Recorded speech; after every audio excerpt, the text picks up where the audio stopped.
So maybe we can arrange something too for the movie. Actually, I can go to him. I really don't know him, but maybe I can pass your contact to him. And you can try that too. These are the two possibilities we have here.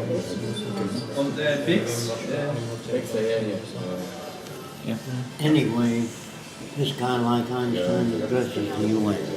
One. And the Prime Minister, after he's finished, the Prime Minister of France stands up and says, France will never accept a machine government.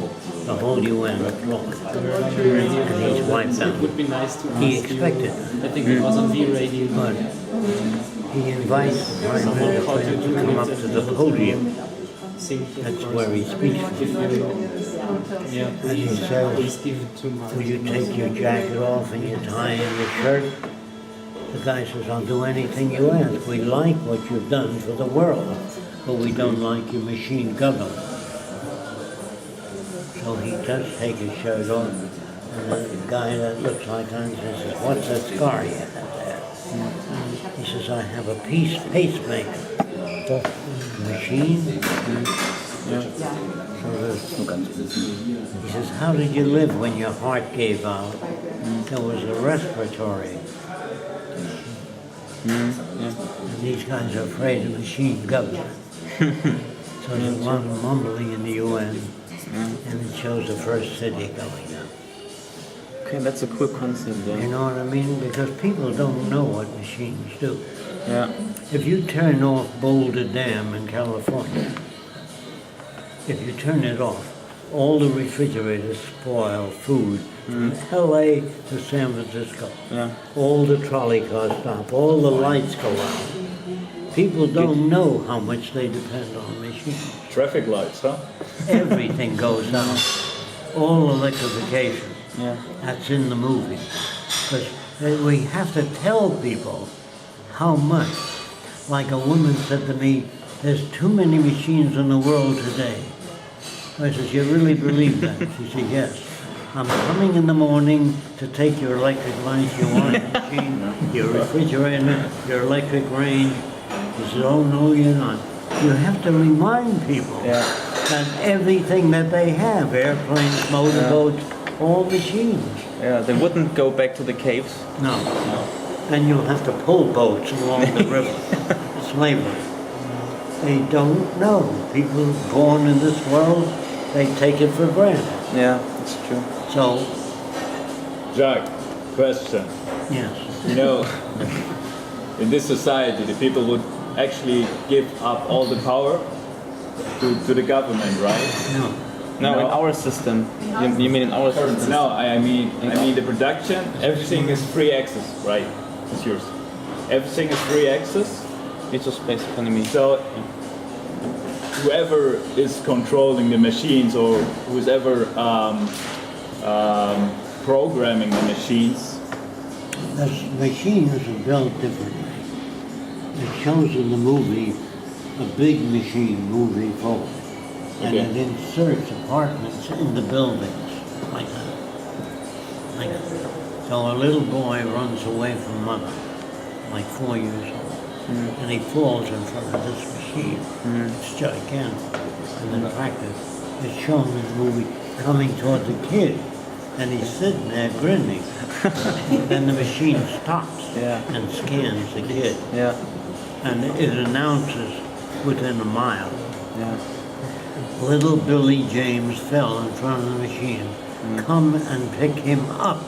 And the mother was busy talking to people, and she knows the kid isn't there, and she sees the machine at distance, and she runs over and picks up a kid and is crying. And she says, how do you say thank you to a machine?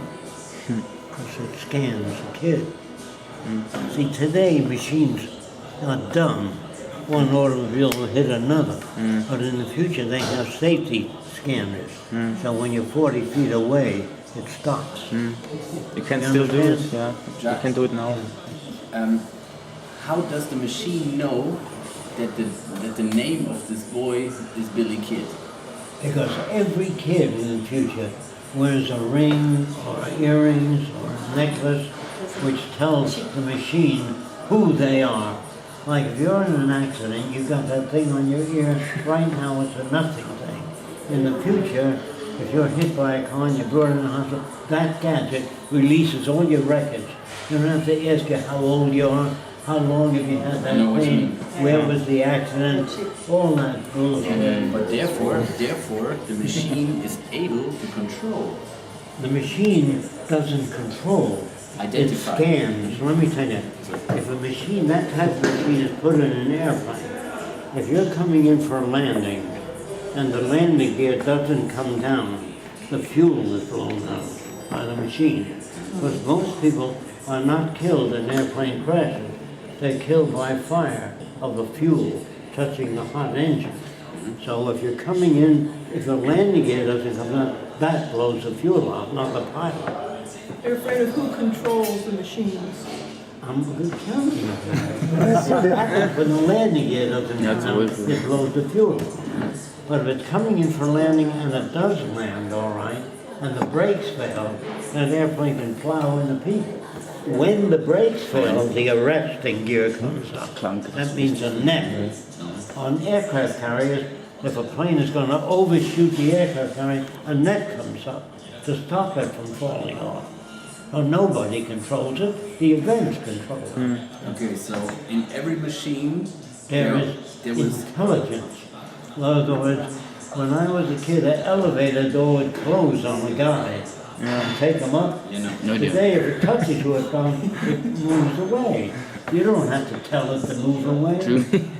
What to debate about it? It's a good example. It's a good Today, example. the machines are stupid as the designers. You understand what I'm saying? In the future, if an airplane's coming in for a runway or landing, and there's a pea soup fog, you know what that means? Well, you can't see. Then infrared rays photograph the runway, and radar tells the plane how high it is off the ground. And the landing gear comes down in relation to the feedback. But let's say you're coming in for landing, there's an earthquake, and it splits the runway. You know what I mean? It opens up. It scans and will not land there. You have to put scanners on it there. If you take the eyes away from a person, they'll fall down the stairs. So you have to put, for the blind people, we want to make a gadget that looks like this. Only it generates sound. You know, a bat can fly at night and avoid hitting anything. So the blind people now have sound scanning, so they can hear an open door or sense a table in the way. Do you understand what I'm saying? The designers today are stupid people. The machines come down on a person sometimes. But nowadays, in the automobile factories, if you stick your hand in the way of a machine, it doesn't come down. It used to come down and stamp the guy flat. Do you understand? But so people picture machines as dumb as they are. It's an interesting way of it. I think no, what the machine does, Jacque, has to be programmed by a programmer, right? What the actions are of a machine are a thought process Only of somebody. in the beginning. Only in the beginning. Then the machine scans the environment. Man sees a broken runway, so he flies around. If a machine is given the equipment to see a broken runway, it'll fly around. No, I understand that.